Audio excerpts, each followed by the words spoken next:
भारताचे माजी राष्ट्रपती, missile man, Bharat Ratna doctor APJ Abdul Kalam यांची आज म्हणजेच 15 ऑक्टोबर रोजी जयंती असते. आपण हा दिवस वाचन प्रेरणा दिन म्हणून साजरा करतो. मग वाचन प्रेरणा दिनाचे औचित्य साधून आज आपण अग्निपंख या पुस्तकाचा पुढचा भाग पाहू. स्वप्न तीच खरी जी माणसाला झोपू देत नाहीत. डॉक्टर APJ अब्दुल कलाम यांनी सांगितलेलं हे वाक्य त्यांच्या आयुष्याचं सार सांगतात. अग्निपंख या आत्मचरित्रातील 6वा भाग म्हणजे त्यांच्या आयुष्यातील एक निर्णायक पर्व, जिथे त्यांनी केवळ स्वप्न पाहिलं नाही तर त्या स्वप्नांना पंख दिले. हा भाग म्हणजे भारताच्या अंतराळ इतिहासाचा जन्म आणि त्याचबरोबर एक महान वैज्ञानिकाचे परिपक्व होणं. त्या काळात भारतात विज्ञानाची पावलं नुकतीच टाकली जात होती. 1960च्या दशकात देशाच्या विकासासाठी विज्ञानाचा उपयोग कसा करायचा हे ठरवणं ही सर्वात मोठी गरज होती. याच काळात भारताने भारतीय अंतराळ संशोधन संस्था ISRO स्थापन करण्याचा निर्णय घेतला. पण त्यावेळी ISRO ही स्वतंत्र संस्था नव्हती. ती डिपार्टमेंट ऑफ ॲटॉमिक एनर्जी म्हणजे अणुशक्ती खात्याच्या अखत्यारीत कार्य करत होती. याच अणुशक्ती खात्यातून रॉकेट विज्ञानाचे प्रयोग, उपग्रह संशोधन आणि हवामान निरीक्षणाचे प्रयोग सुरू झाले. डॉक्टर विक्रम साराभाई हे या सगळ्याचे सूत्रधार होते. त्यांनी भारताला सांगितलं की अंतराळ हा केवळ सत्तेचा नाही तर समाजसेवेचा मार्ग आहे. त्यांना विश्वास होता की उपग्रहांद्वारे शिक्षण, हवामान अंदाज, शेती आणि संवाद व्यवस्था सुधारणार आहे. आणि याच विचारांनी भारतीय अंतराळ कार्यक्रमाची पायाभरणी झाली. डॉक्टर कलाम यांची बदली त्रिवेंद्रम येथे झाली. तेथे त्यांनी Thumba equatorial rocket launching station येथे काम सुरू केलं. समुद्रकिनाऱ्यावरचं ते केंद्र, कुठलेही आधुनिक साधन नसलेलं, पण वैज्ञानिकांची उमेद मात्र आकाशाला भिडलेली. ते दिवस म्हणजे भारतीय अवकाश स्वप्नांचे पहिले पाऊल.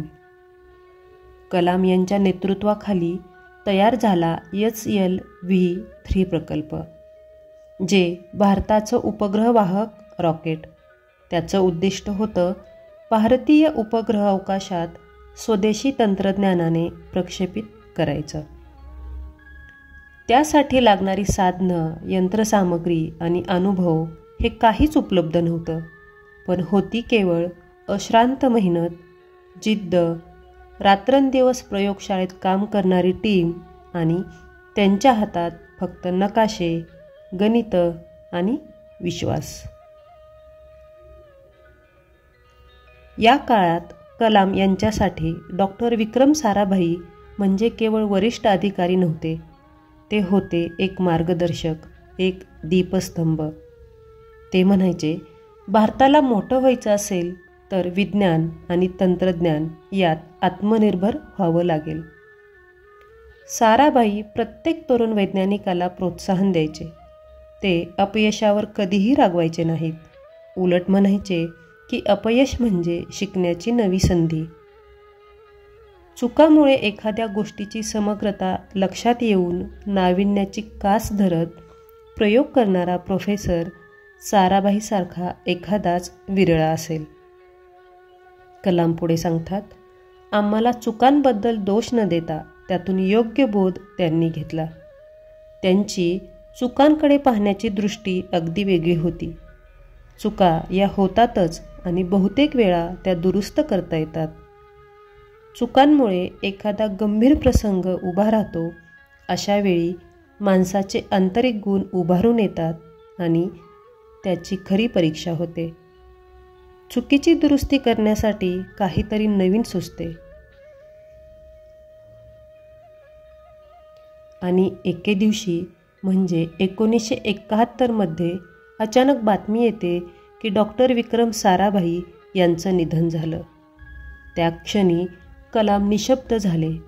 जणू एक संपूर्ण पिढीचं दिशादर्शन हरवलं होतं.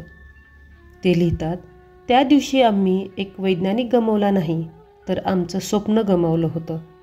पण हाच तो क्षण होता ज्याने कलाम यांना आतून प्रगल्भ केलं. त्यांनी ठरवलं, साराभाईंचं स्वप्न अधुरं राहू देणार नाही.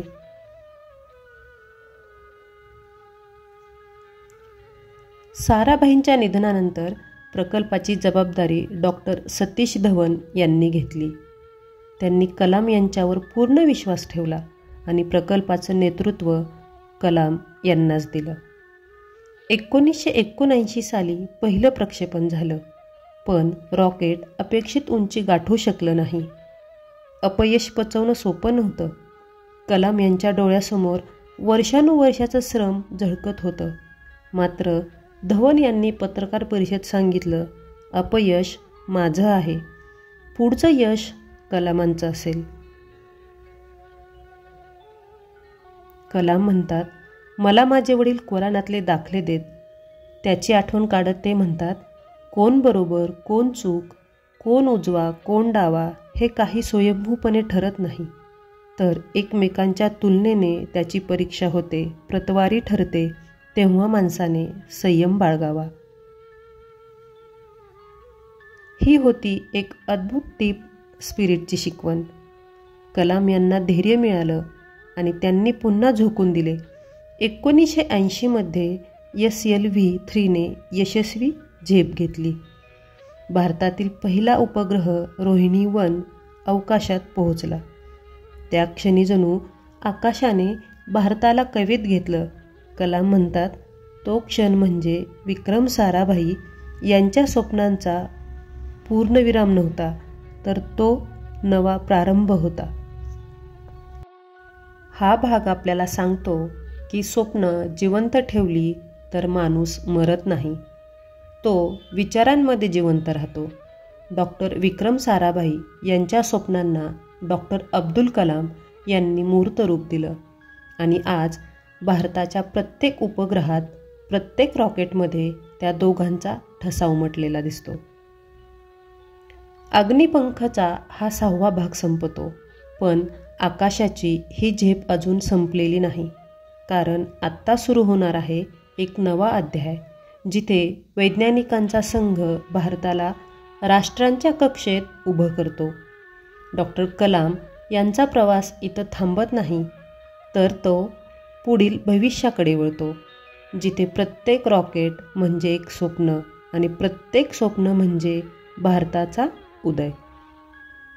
पुढील भागात आपण पाहूया SLVच्या यशानंतर भारतात विज्ञानाचं नवं रूप.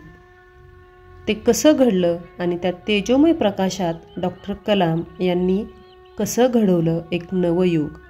तोपर्यंत लक्षात ठेवा, आकाश आपलं आहे, पण उंच झेप घेण्यासाठी पंख पेटवावे लागतात. अग्निपंख. हा व्हिडिओ तुम्हाला कसा वाटला तो कमेंट करून नक्की सांगा. चॅनलला लाईक, शेअर आणि सबस्क्राईब करायला विसरू नका. धन्यवाद.